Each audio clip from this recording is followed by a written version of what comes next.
You're listening to Bigfoot Society podcast, hosted by our captain, Jeremiah Byron, where it's all Bigfoot all the time. Have you ever had the urge to do more, to be more? Now you can by joining Bigfoot Society on the Patreon. Get ad-free episodes and even member-only episodes. Take part in movie night and even live video chats. Interact behind the scenes with Jeremiah and other Patreon members like me, Leia. The powerful podcast goes on, and you may contribute a verse in our Patreon community. Carpe diem. Seize the day, Bigfooters, and make your lives extraordinary. Welcome to Bigfoot Society. If you have Bigfoot activity to report from the same areas discussed in this episode, please reach out to me directly after this episode. And if you'd like to be on the podcast to discuss a personal Bigfoot encounter, please reach out to me directly at bigfootsociety@gmail.com. Do you wish there was more Bigfoot Society to listen to every week? Well, there is now. If you become a supporting member over at Patreon, you get a special members-only episode every single week on Wednesdays, and sometimes even more episodes. Head on over to patreon.com/The Bigfoot Society. And now let's get on with the show. All right, Bigfoot Society, I've got the privilege of talking to Randy Silvey today. He's an individual that I've been having some correspondence about. He had reached out to me about Cultus Lake, and listeners of the show have definitely heard that mentioned at least once in a prior episode. And Randy's also with the Bend Bigfoot Research Group, so it's exciting to have him on the show today. How are you doing, Randy? Oh, I'm doing excellent. Thank you for having me. Oh, man. I am excited to have you on this whole area that we're looking at right now. And you're over by Deschutes National Forest, you know, over there by Bend and Sun River and Lapine. And I got familiar with Oak Ridge and Willamette, but man, I got to get over there next year. Maybe I'll go a little bit east, but dude, I'm so excited to talk to you about what you've experienced and what you've heard out there. But let's start with this, Randy. How did you first get into this whole wild Bigfoot stuff? Oh, great question. I'll make it brief.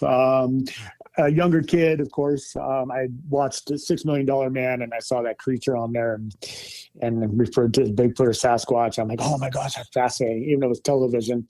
And then later on, kind of as a spoof, my wife's grandmother got me a membership to Western Bigfoot Society that was located in St. John's, Oregon. Ray Crow was actually the gentleman who started that group. And it was a fun little membership where every few months you get the skeptical but trifold little newsletter of the latest things going on in and around the Pacific Northwest. And that just fueled me even more. And I went to a couple meetings and even hung out with a gentleman by the name of Peter Byrne, who I didn't think that meant anything until later on in my journey of Bigfoot world.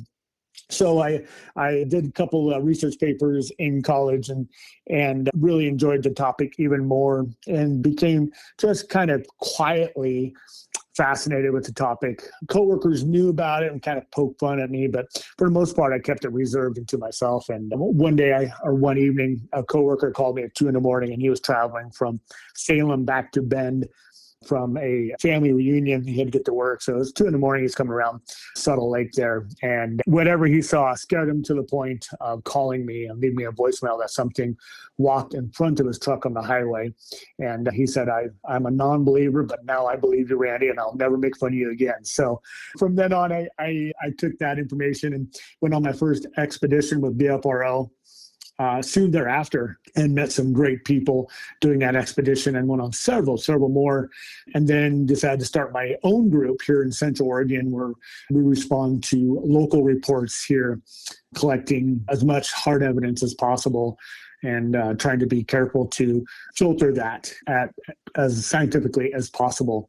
And so I have now pretty much, I get reports often. My name is definitely out there locally, and it's fun. It's a great hobby. So I'm in the woods most of my free time, researching, following up on reports, tracking. I really love tracking. And it just seems like I'm getting busier and busier with local reports and having just a lot of fun with it. But also my group is a great group for people to have a safe platform to share what they may have experienced here locally. And in Central Oregon. So that's pretty much me in a nutshell. I love that. It's so important to have someone in the area that people can trust. You get how it works out there because you live in the area, and just the people can talk to you directly. That is so important. Were you a BFRO investigator as well, or you just went to a few expeditions? Correct. Yeah, I was not. I was curious about it, but I never really followed up on it. I probably have gone on a couple of dozen BFRO expeditions. I certainly enjoy them, but I kind of wanted to branch off and do my own thing. And so that's what I've done. I do love the networking part of the BFRO crew. Really, really kind people, knowledgeable. But I did not become a BFRO investigator. I am my own investigator, not affiliated with anyone, just out there at the grassroots level of talking to people, responding to their reports, interviewing them, deciding if it's more of a misidentification or if it's worth gathering another teammate and going to investigate the area and interview the person. That is fantastic. Were those all expeditions based out of Oregon then? Correct. Yeah. Did anything cool happen on any of those expeditions that you were on? Nothing notable. No. And I think expeditions are fun for people who are curious about the topic. Mm-hmm. But I think for any hard evidence to come from those expeditions there's too many people. It's a lot of chaos. And I think when you have a lot of people, I'll backtrack. I did have a pretty interesting experience in Mount Hood on my first expedition, which I should say that really fueled me even more. And that's only because I did a remote camp on that expedition. So we had the home base, but then I volunteered to go and do a remote camp for one night with two other gentlemen up at the base of Mount Hood. And that's where I had an amazing experience where I went, okay, there's something to this. So that trip really was pretty fruitful, especially for me.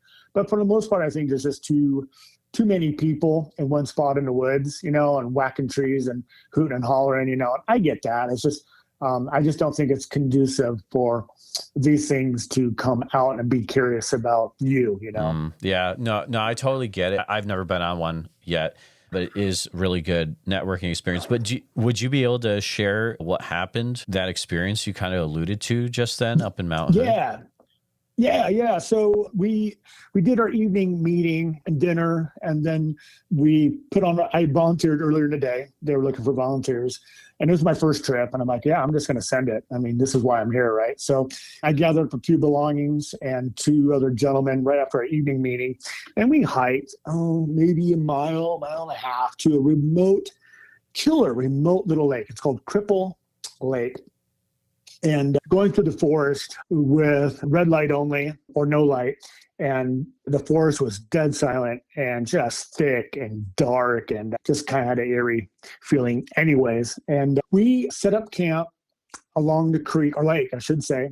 There's a little fire pit that was already there. So we got a little fire going and we were kind of chit-chatting. And now it's probably 10:30 at night, maybe 11. And the gentleman who'd been on a few expeditions, he said, okay, let's see if there's anything here. And he took a decent stick and he hit the tree. And he goes, okay, now let's just sit and listen, give it about 10 minutes. And nothing happened. And he goes, okay, let's do it again. So we did again. And about 10 minutes later after that one, we got a percussive knock across the lake. And my eye just went, and he goes, oh, okay, there we go. And then he responded to it. And then another one coming from my 3 o'clock responded. And this went on, for a couple hours. They were responding from different directions. So across the lake being my 12 o'clock, we'd get a response from my 7 o'clock, and then our 3 o'clock again. And they would kind of move. So each tree knock, we did 2 hard tree knocks, and usually it resulted in one of those 3 responding to us. And it got a little nerve-wracking because the source of these percussives were moving. And we had FLIR, and I remember seeing a coyote, but we didn't see anything else. And I thought that was baffling at the time. Now it doesn't surprise me. And I was like, well, where do these noises come from? And there's only one trail in, and there's no way to the backside. So someone's on the backside, something is responding, and then there's other things responding to it and us. So it got to the point where the gentleman is a veteran. He was a Marine who started these tree knocks and kind of led this remote camp. And he got really, really kind of unnerved and even pulled out put on a tree stump. And he goes, okay, we're going to go to sleep. We're going to do cowboy camp. And he goes, God forbid if something happens, that gun is right there. And probably unorthodox for a BFRO trip, but it just added a little bit of peace of mind. And these knocks, I should say, continued until about 4 a.m. And then we woke up at daybreak and went back to camp, and holy cow, I couldn't believe, what I was hearing. And it definitely put me into high gear of learning more about the subject. Sounds like you were just in it and no way out. Yeah, and it was really well done, that one. They had a couple of classes that you were asked to take. And one of them was learning all the different vocalizations in the forest and learning your forest. And Chris Spencer taught it.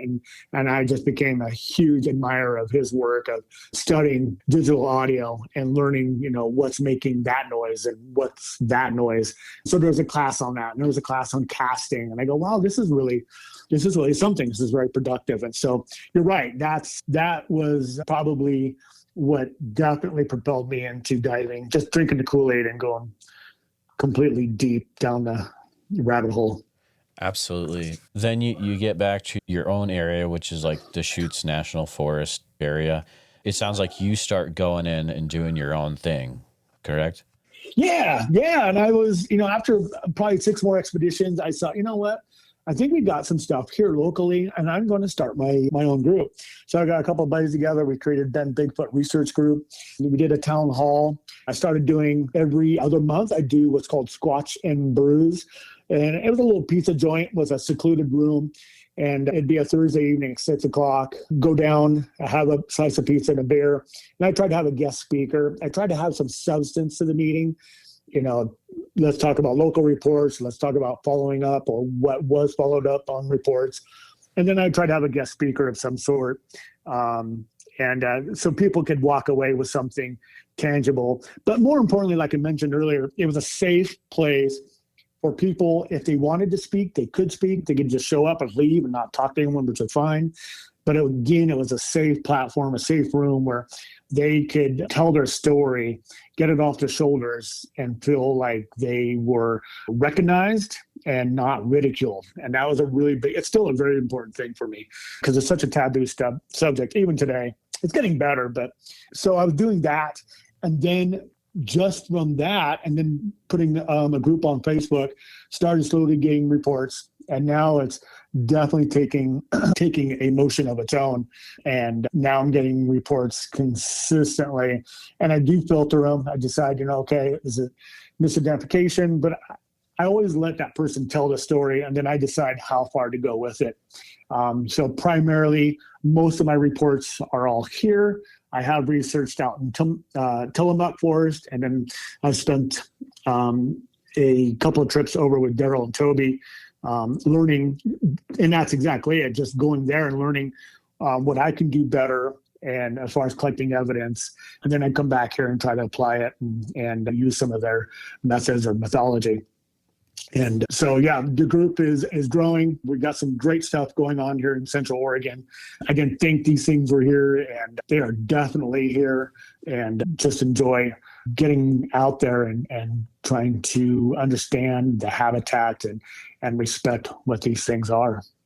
Oh, man, I agree. I agree so much. I mean, it's incredible you don't hear more about Central Oregon, because it's like everyone gets, they're talking about like Olympic Peninsula and like Washington and Mount Hood, which is cool. I mean, those places are great, but like, dude, Central Oregon is nuts. Like the stuff that is happening there, I don't think people even realize the stuff that's going on in there. I absolutely agree. I just recently this year met up with a gentleman who's been researching the other side of my area up by Paulina and East Lake. And he's got amazing stuff happening up there as well, which I did not realize. I've been mostly focusing. So my research area is the North Umpqua, Summit Lake, Timpanogos, all the way north to Mount Bachelor, a little bit in the Sisters area. But my heart reports that I respond to seem to be happening within 30 minutes of my front door. And so that's what I really focus on. So you are talking about the Summit. Okay. Summit Lake. Got it. Yep. Yeah. You see it? Yep. I got it. That's a great area. So that takes you, I've done a lot of research down there. Now that'll take you right to Oak Ridge, the backside, and that'll drop you down to Hills Creek Reservoir. But there's Timpanogos Lake. I've gotten some reports out of there. And then also Lamolo Lake. I've done a lot of footwork in there. We've got some great reports from Lamolo. Also near Diamond Lake, that area, some great stuff. But you really have to be in that area a lot, and it's just hard with the fires and the snow now to get in there. And it's getting true for my little area here. But that range, that's kind of my favorite area, is just going up along the spine there, basically following the PCT trail. And then you cross Crescent, you cross Highway 58, and then you go up towards Waldo, Charlton Lake, right along Cultus, and it keeps going up. I just think it's beautiful. It's thick in there, a lot of water. There's food, cover, of course. And I truly think that maybe they kind of teeter back and forth over on the west side a little bit, where it's a little warmer, milder maybe, and then back over here in the summer or late summer. So who knows? Some people think they migrate here. Some people think maybe not. They're more regional. I'm still learning that. I don't have a great answer for that, but it seems like fall. I think with most researchers, this is my game time. It seems like all the action starts mid-August and goes right into November. Dude, I'm telling you, and I don't live there. I experienced it for a week, and I talked to people over the phone for a podcast, right? They're not migrating out of Oak Ridge. They're living in they have to be living in Oak Ridge around that town. Agree. Like, you go to that town and you can talk to anyone in that town, and there's a good 90% chance that they will have a Bigfoot encounter story to share. It is the most insane, and that might be how it is out there, and I'm just not used to it. Maybe that's like that in other towns too, but it was nuts, right, dude. That's great. I'm glad you had a good time, good experience there. I'm glad you're coming back. You will have to next time. We'll have to drag you over here, and you can hang out with us for a little bit. Oh, absolutely, man. Yeah, because there's this like Bigfoot bar, and where is it? It's like, you know what I'm talking about, though. Yeah, I do. Yeah. That's one of my favorite places to go. All right. Especially I've been up in the mountains. I'll stop there on the way home and have a sandwich and a beer. Oh, that's awesome. Yeah, the Bigfoot Tavern. Yeah. Yes, that's the place. So tell me, in your time doing research out there in the woods, have you had any out of the ordinary encounters or anything that you've experienced that was it was a little weird, or you think it might have been related to Bigfoot? Yeah, I have. In multiple different areas, I've experienced vocalizations, percussives, loud, crazy tree knocks. Like it sounds like a 4x4 hitting a tree 100 feet away from your tent with other people with me. Vocalizations coming from the Tillamook Forest, some of the craziest stuff I've heard from there. Seeing prints over in the Al Moon Lab, finding, I would say, impressions and seeing some prints here locally. Probably my most recent really crazy stuff, to the point where it got my wife's attention. And this is Cultus Lake again. And I've gotten probably 6 more reports from Cultus Lake in the last 2 months. Is this recent trip, we went as a family trip, and my wife knows that Cultus is one of my research areas, but I promised her we would go as a family and just do family stuff. So we loaded up the boat, and you have to get to this campsite via boat only, or you hike in. So that adds a little bit of excitement to it, right? A little bit of mystique. So we load up this little old Bayliner that we have, and my daughter and her boyfriend went with us. So the four of us load up all our camp gear, and Cultus Lake now is empty. It's closed. People have gone home. The party's over, right? You have that entire lake to yourself, which is why I love this time of year. And we boated over to across the lake. Beautiful, 7 degrees, beached the boat, got tents set up, and it's a picnic table, fire ring, and an outhouse, and a beautiful sandy beach. And so we were there just to do family stuff, So great time, wakeboarded, and good food, and had some friends come up, and we played games at night. And night number 1 was great, had a blast. And I'm really focusing on not listening to anything or going for a little random hike by myself or tracking. I'm being husband, right? I'm cooking and laughing. And so night number 2, we went to bed, woke, and my wife she's pretty logic, black and white. Everything has a reason. And night number 2, it was 5:15 in the morning. I unzipped the tent to go outside to take a quick leak. And as soon as I unzipped the tent, got my shoes, took 2 steps from the tent, something howled and roared at the same time across the cove, and then a tree crashed. And I went, oh, okay. In my mind, we're going, Yahoo! But I was really calm, and my wife goes, what the heck was that? I'm like, oh, it sounded like an animal or a tree. I really, really am working hard to downplay it. Meantime, my heart's just jumping. I'm so excited. And so I take a few more steps, do my business, and I can hear a crazy loud tree knock coming from my left on a ridge. So something howled, tree crashed, and a few seconds later, there's a response from a ridge above us. And now my wife's going, what's going on out there? I don't know. I think another tree fell or a branch or something. So I get back in the tent, get my sleeping bag, and she's trying to deduce everything. Like, what would cause it? What do you think that is? And I go, I don't know. And, I just, trees fall all the time, which they do. And so 15 minutes of this discussion, we're kind of whispering. It's still dark. It's still early. Now we're hearing tree snaps, tree breaks, sticks hitting trees, something whacking trees in the campsites to our left, probably 300 feet away, but it's really thick, dark green lush. So you can't see clearly just because of all the growth, but also it's still dark. And so now my wife's going, well, what is that? I go, well, I don't know. I'm being really, really logical. I don't want to get excited about anything. I'm trying to remain calm for her and have explanations because, a lot of things can be explained. There's no wind. Everything's dead still. But some things is gathering, breaking sticks, hitting sticks with trees, and walking. You can hear clear 2 feet bipedal hominid walking about 4 campsites over.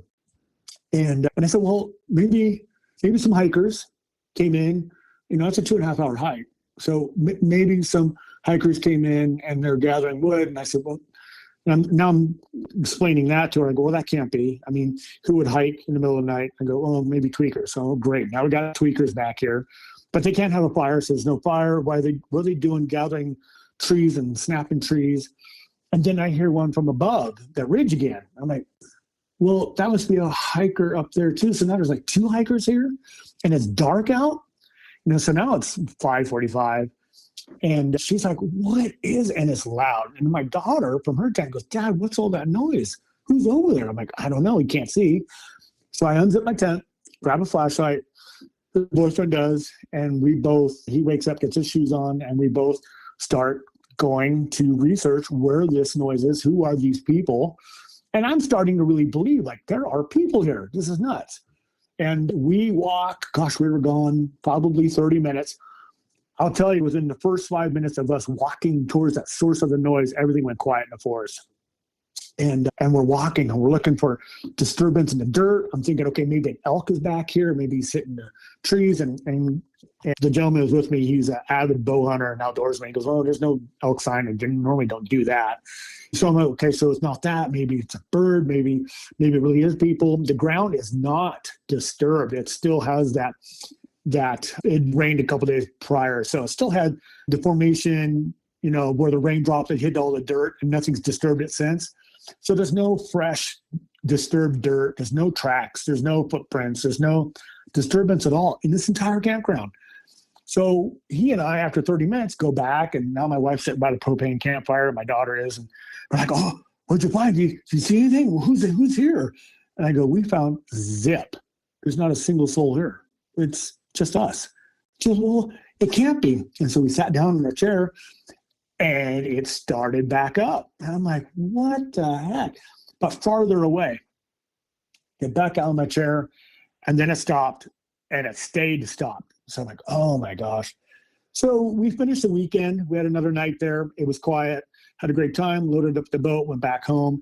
I posted this on my Facebook group, and reports started rolling in. And then I had some co-researchers who were going to be in town. They said, "Oh, look, do you mind taking us up there? We got some audio equipment, and we have some parabolic dishes. Do you mind taking us up there?" Well, sure, why not? So it's 1 week later. So we hop back to my boat. I take them across the lake. Same scenario, mild weather, clear, still, no wind, no people, not a single soul. They get their parabolics set up on the beach, and night number one's quiet, as I suspect. They just opened up fire season, so we had a small fire. And then day number two, started hearing some occasional tree knocks. I'm like, "Oh, okay, here we go." Now I get to be researcher guy. I don't have to be husband and good father, right? So now I'm excited. And so we started hearing some vocalizations and a lot of things that made us scratch our head. And night number two, we went to bed. The audio recorders were set up to record from 6 a.m. to 6 p.m. And these parabolic dishes were, probably 400 yards apart, tucked away. They're on the shore of the lake, but they're tucked back towards trees a little bit. So you didn't see them clearly until you walked right up on them. And so we went to bed at 10 o'clock. I went to bed a little earlier. And again, this recording, we didn't hear these recordings. The gentleman didn't go through the recording until about a week later, unfortunately. But we went to bed at 10, and the recorder picked up something an hour and a half later. So 11:28, you can hear a little bit of snoring, and then you hear something walking down the beach.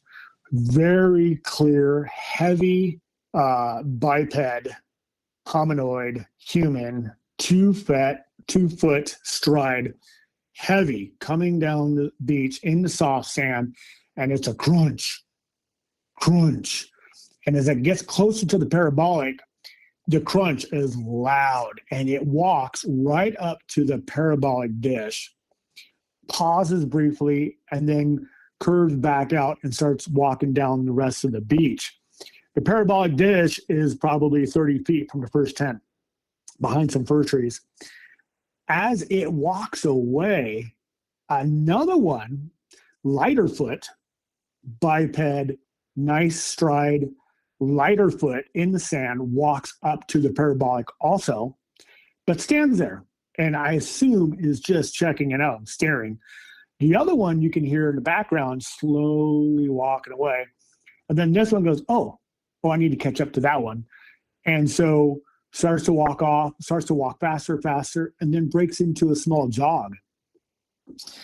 So we didn't realize that had happened that night until a week later. The audio was gone through, and I try to be extremely logical, and we kind of, you think about, okay, so let's break it down. So some things, there's two of these things on 2 feet, walked up to the parabolic. They knew where it was. They walked right up to it and continued to walk on. So I'm like, okay.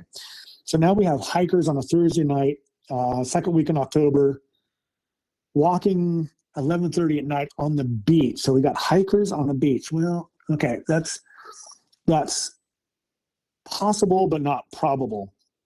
So, okay. And if it was hikers, if you and I were going down the beach at night, 11:30 at a remote lake, we'd be talking like, oh, okay, hey, this is a cool lake. Oh, it looks like some people are camping here. Oh, what's this plastic thing sitting on a tripod. Oh, let's check that out. Oh, yeah, that's pretty cool. They must be researching something. Okay, let's keep going, right? There would be chitter chatter, talking of some sort, and there was none. What's even more baffling is I had a Glad trash bag full of food scraps I left out because there's no wildlife there, and I'm not too worried about it.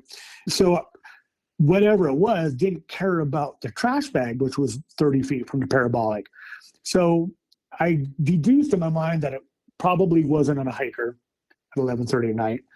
A bear. Okay, well, maybe it's a bear. Okay, that maybe it's on its 2 feet. Okay, well, bears are kind of clumsy on the 2 feet when they're standing up, but then they have erratic breathing. They're snorting, they're huffing, and they would have also had interest in the trash.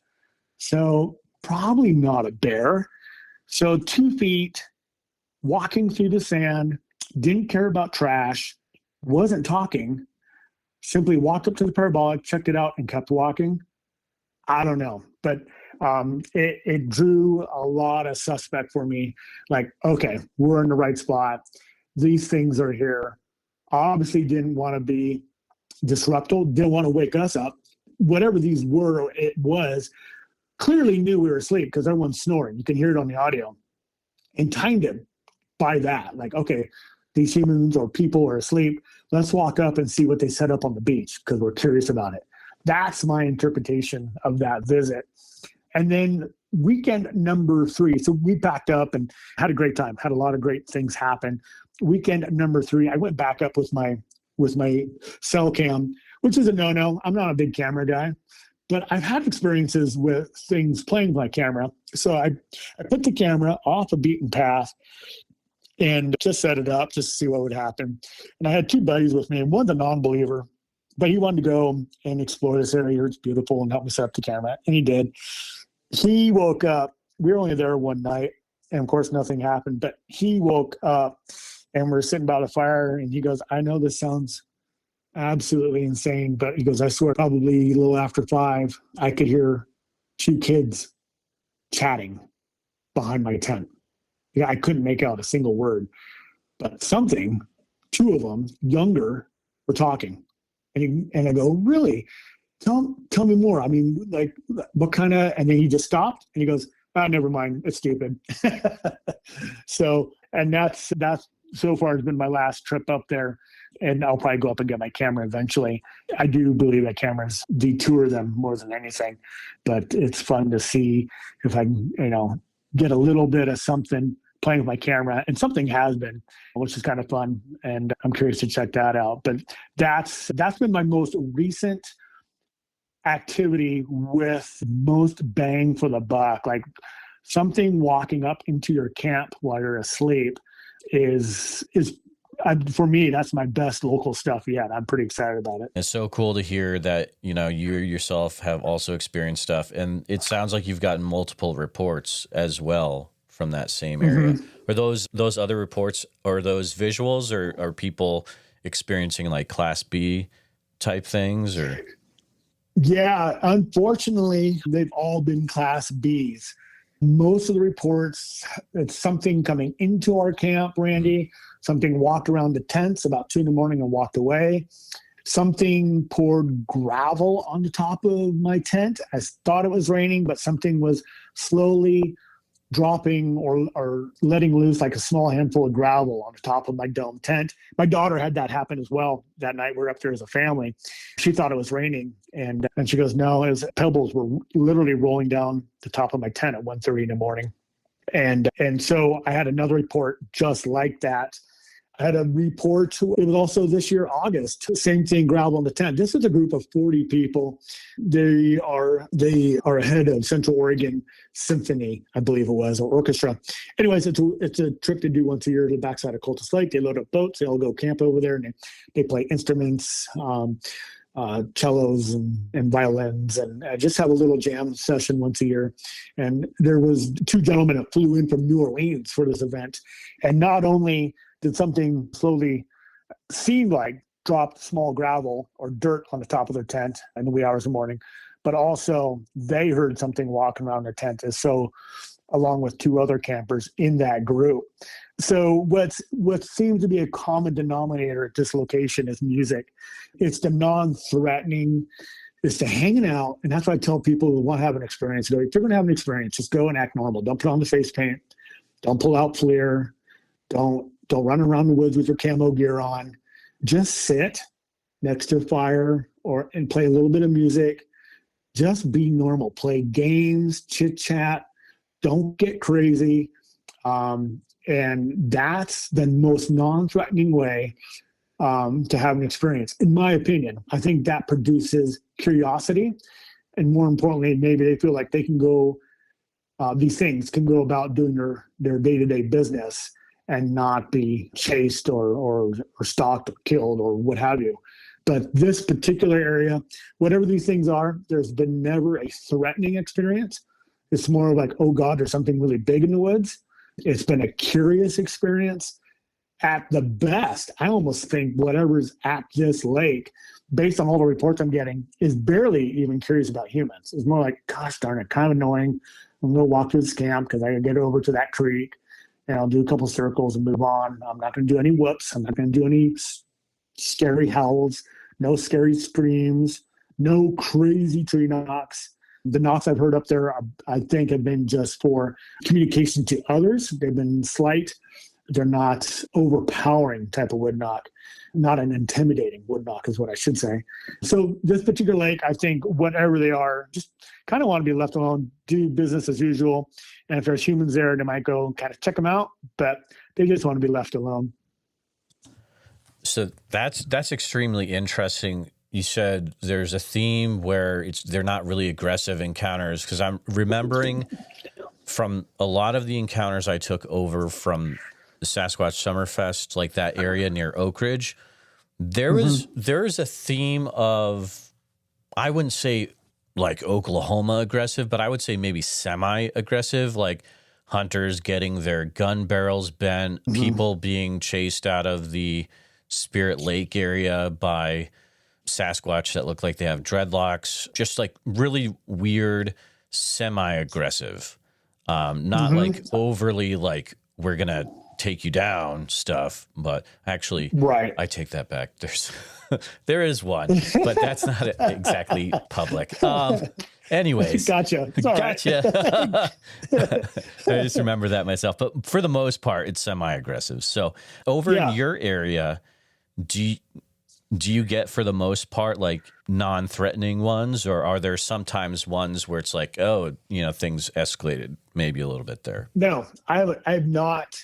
I'm going through my quick Rolodex in my brain. I have not ever taken an aggressive report. Incorrect. In 2011, hunters near Cultus Lake, I think they were howled and yelled at by something in the woods during hunting season, and they packed up and left. That's probably the worst one I've ever received. So I am, of course, again, this is a wild animal that hasn't been classified yet. So I can't tell you if it's threatening or not, but the experiences I've had and the stories and reports I have collected, I've got a lot of Class A reports. And these things want to be left alone. They're like, it was accidentally running in front of a car. I got a lot of those. I got one that was surprised by a gentleman camping out of his kayak, and he had a late start one night, and he did this camp out every other weekend, Friday and Saturday. And so Thursday night, he got up there a little bit too late, and he was going up the creek in his kayak, twilight, and he stumbled upon a 8-foot, massive, what he said was a silverback up here at the Wickiup Reservoir.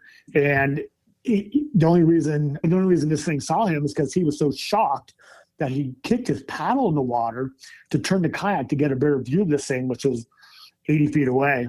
And this thing was up on a knoll looking down at the creek. And he described it like this thing was watching children play in water. It was very intent, and didn't realize that the kayak was there until the paddle hit the water. And then this thing turned hard left and stared down at him in his kayak.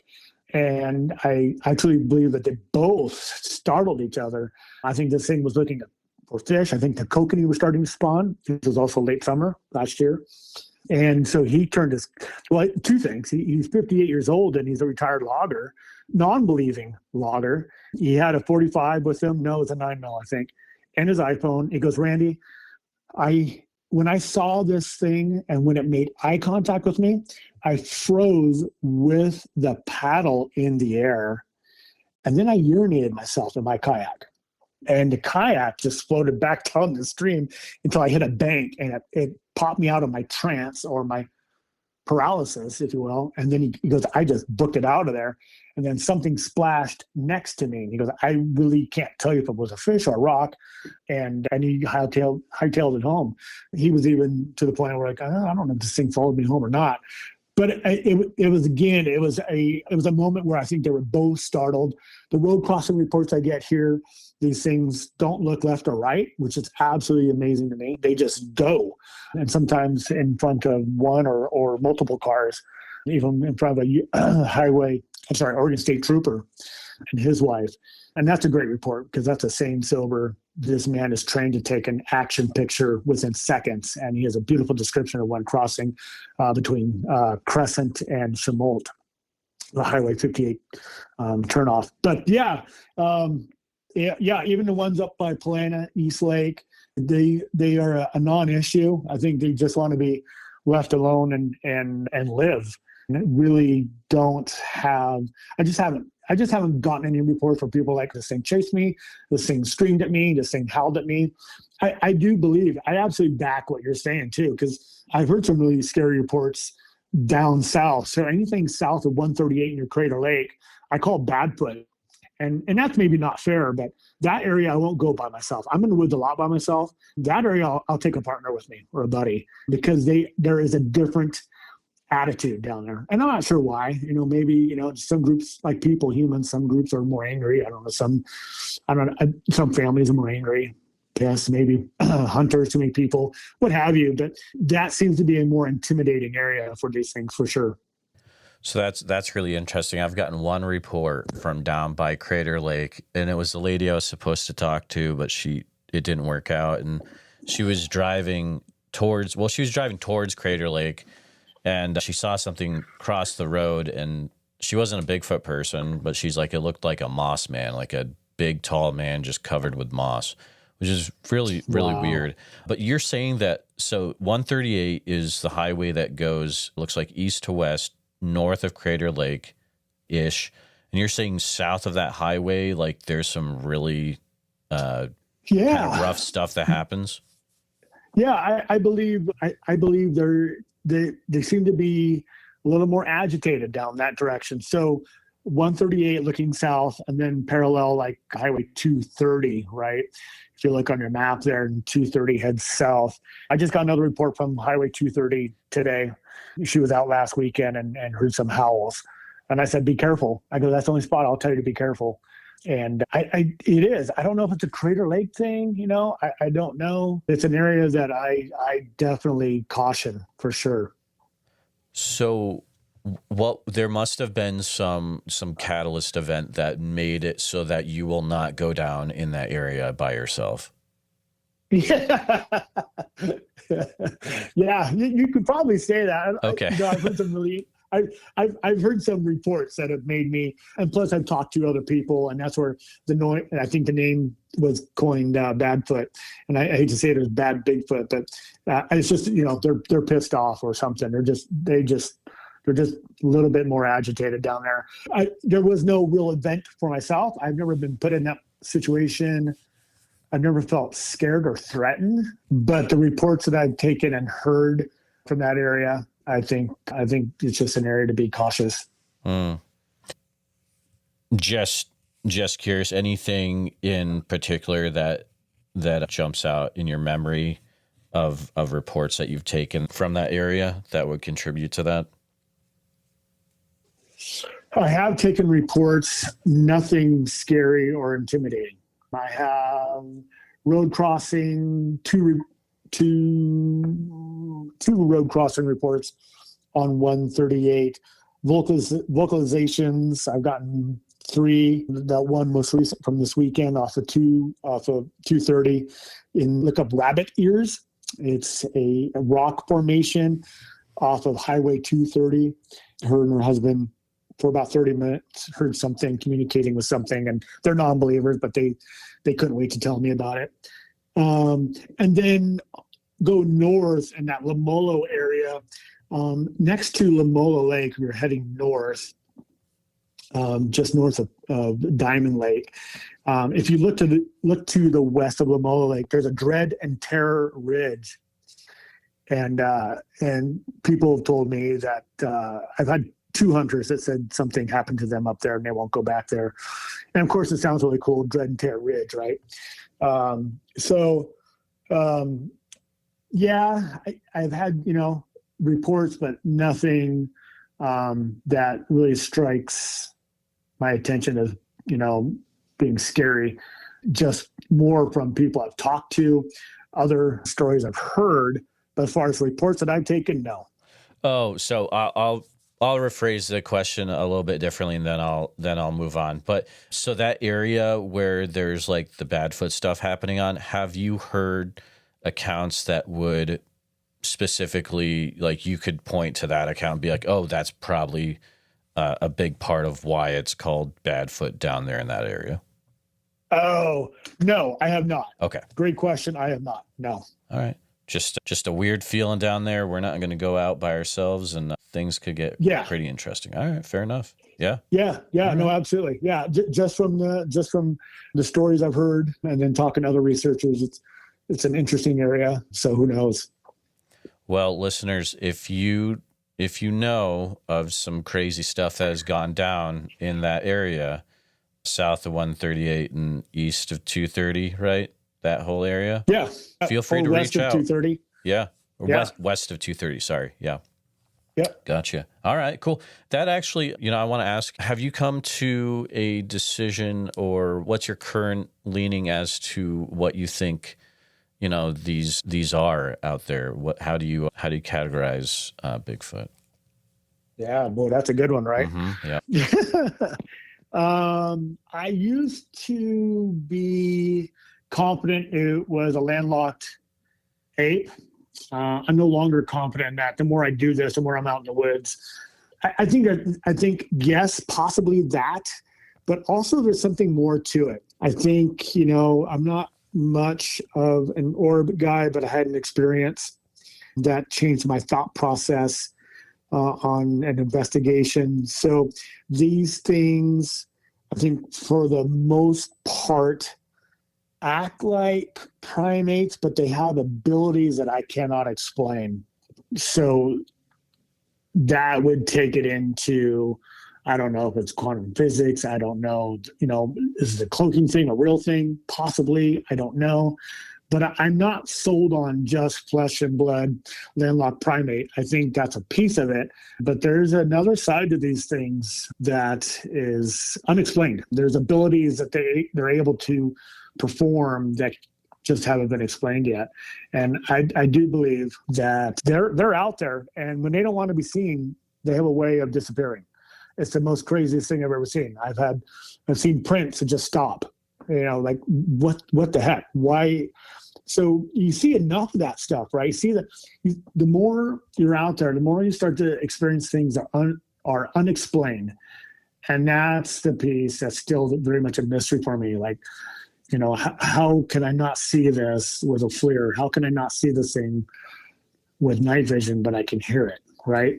So that's a challenging part for me, but I love it. I think these things, I feel very, very, very, very blessed that they are not far from where I live, and I can go and learn about them and respect them and try not to be an inconvenience. Just more of a benign observer is my goal. I love that. Our ways of looking at it are very similar. And I mean, yeah, if I lived out there, dude, I would get nothing done. It would be rough. I would be out there all the time. So it's probably why I don't live out there, to be honest. Yeah, you're absolutely right. It becomes a challenge. We're empty nesters, and I put off a lot of stuff I need to do on my property and my house because I'm just out in the woods, just tracking and learning. But you're right. It can be highly addictive, and you gotta be careful to have a little bit of balance too. We experienced a weird phenomenon out in the woods in, let's say, Oak Ridge area. And I'm curious if you've ever experienced it out in your area where sounds were picked up on audio. No one heard it live except for one person in the group. Have you ever experienced anything like that? Wow. I have not. Okay. Interesting. That's a good one. All That's right. a real good one. Yeah. Yeah, it was just it's very, very strange. What kind of sounds? It was like a weird whooping type sound. Mm-hmm. Yeah, and only one person heard it in the group actually happen. It is very strange. Have you ever experienced infrasound out there that you're aware of? I have not. Correct. If it did, I wasn't aware of it, but no, not nothing that struck me. No. Okay. Interesting. But I do believe that's a thing. I think, it's a thing. and I don't know. I will tell you, I do believe it's a thing because most of my Class A reports, there's a sense of paralysis with it. I don't know if it's the human body going into shock and trying to classify what they saw, or if this thing really has the ability to perform a moment of paralysis or for sound. So yes, I believe that's a thing. I'm starting to believe that. I'm still very much, I always call myself a learner. And so I am open to learning more about that. I'm starting to see definitely a correlation to most of my Class A reports of having that experience. So that's really interesting. I want to share another thing that happened out in this area by Oak Ridge. I think I've mentioned this maybe briefly in passing, but we were sitting at the edge of a meadow and I was sitting in a chair looking into the tree line. And for a good 5 minutes, I was not able to move at all. Oh. And it was just like, just could not move. And then all of a sudden it was like, then I can move again. And I was like, whoa, what in the world just happened there? It was very strange. So is that similar to other reports you've gotten? Like you said, there was some paralysis maybe involved? Yeah, I'm going to say yours is that's pretty significant. I would say most of my reports Class A reports are people who are frozen and trying to figure out what's happening, what's looking at me, what is that thing, and feel like they don't have the ability to move. And I don't know if that's the human body going into a little bit of a shock, or when this thing's making that eye contact, it's infrasound, or a combination of both, but not to your extreme. That's pretty powerful. Yeah, it's just, it was a really weird thing. Yeah. Did you feel sick afterwards? Did you feel nauseous? No, but keep in mind that I probably had a fever by that time because the next day I had to go out to Springfield to urgent care for my legs. Right. Which the doctor had no idea how that happened. And they were like, it's probably cellulitis, which is funny because the printout they gave me, there's like one of the causes is like, can be exposure to like some kind of like radiation type deal. But I think it's probably a fly bite or a few fly bites that got like maybe messed up with some stuff in the meadow. Who knows? Did your skin, and I don't want to, did your skin bubble up at all? Did it feel like it was a bad burn? No, but it was swelling up like crazy. Okay. Yeah. Gotcha. Okay. Interesting. Yeah, that's crazy. Yeah. You mentioned that a few times Tobe and Daryl's name have come up. Yes. Have you gone over to the Owl Moon lab in the wilderness area and done anything over there? Yeah, I did. I went over. So I've known Daryl when he first moved to Oregon and met him in his group and became friends. And then he moved from Glide and bought that house there. And he was telling me he's getting moved in, all settled in. And then he texted me one day, he goes, sounds like there's monkeys up in the ridge. I'm like, what? And he goes, yeah, there's monkeys. I swear, there's crazy monkeys here. And so our relationship furthered. And then he said, hey, I met this guy, Toby, I call him Toby Johnson. I go, oh, I've heard of Toby. And he's coming out to my place. I'm like, no way. He goes, yeah, he's going to come investigate what's going on in the ridge.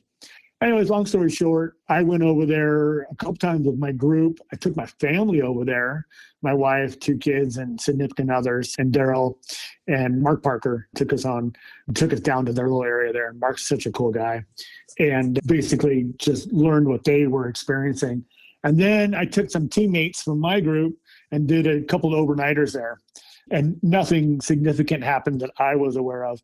But it's a really, really interesting location. There's a lot of things happening there. It's almost overwhelming. And yeah, it's a cool place. Man, I would be interested. I always think, I mean, is the stuff still happening there's a new owner to the property. I wonder if the stuff is still happening, but who knows? Yeah. So I talked to Daryl and he said, yes, not as much. The house itself is weird. Like, it's crazy. Oh yeah. So there's stuff with the house where the new owners don't go upstairs at all. But Daryl, I was supposed to go on Toby's expedition, Strange Days, and something came up and I missed that one too. And Daryl went on it. And from there, Daryl went back to Al Moon Lab before going back to Oklahoma. And he said, yeah, he sent out some pictures to me of beautiful prints. So I think they're still there. I still think they're habitating that area and doing business as usual in there. Oh yeah. I mean, the stuff that I hear, I mean, that whole area, Cottage Grove, and like, I don't know if you've ever heard of Sharps Creek. I think it's Sharps Creek. No. That's a really crazy area. Huh. Yeah. I don't know if you ever get over there, put that in the back of your head. Sharps Creek. That's in Cottage Grove? No. It's actually over by Culp Creek. You go over to Cottage Grove, but then you drive like way past Dorena Lake, and then it's like, okay. It's out there. So Gotcha. Okay. yeah, but No, I have not been there, but I'll put it on my list. I got a long list. oh, that's the thing. I mean, I can't imagine living out there. Like, your list would just keep growing and growing and growing. It does. Have you ever heard of a place called Baboon Creek out there? Diamond Creek? I have not. Sorry, Baboon Creek. I have, yes. Have you heard of any things that have happened around there? No, I have not. But I think that's one of Toby's areas. I think he explored that. Yep. Oh, okay. Because I remember Toby talking about Baboon Creek. I think that was one of his research spots. I'd love to go check it out. I'm afraid I have reason to believe it burned last year.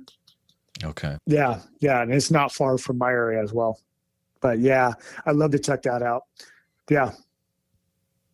Man, it's just, early July, I'll be out there again. Well, I'd love to. We'll drag you over here for a few days and see if we can knock your socks off. Oh, dude.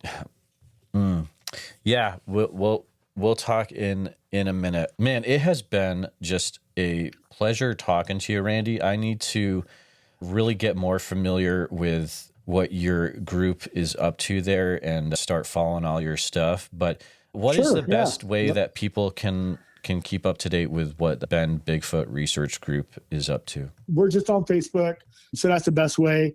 Go on Facebook, type in Bend Bigfoot Research Group. A couple of questions will pull you in the group. We don't put up with any advertisements. It is evidence and local events. If you have something constructive or scientific to share, we love that. So it's a learning platform with a combination of a safe place to tell a story. And we always, as much as I can, post often and sharing recent events. So we'd love to have people on there. That's fantastic. Well, Randy, thank you so much for coming on the show. It's been just a real fun time chatting with you tonight. Absolutely. Love your work as well. Thank you for all that you do. Please take a minute to help out the show by subscribing on YouTube, making sure you hit the bell so you don't miss any notifications, and share the episode on YouTube with a friend. Also, if you're listening to us on a podcast, thank you so much. Make sure that you're subscribed. Share the show with a friend. Really, it's all about sharing the show wherever you can. If you've had a Bigfoot encounter related to the following or know someone who has, please reach out to me at bigfootsociety@gmail.com or pass on my email. Here's a list.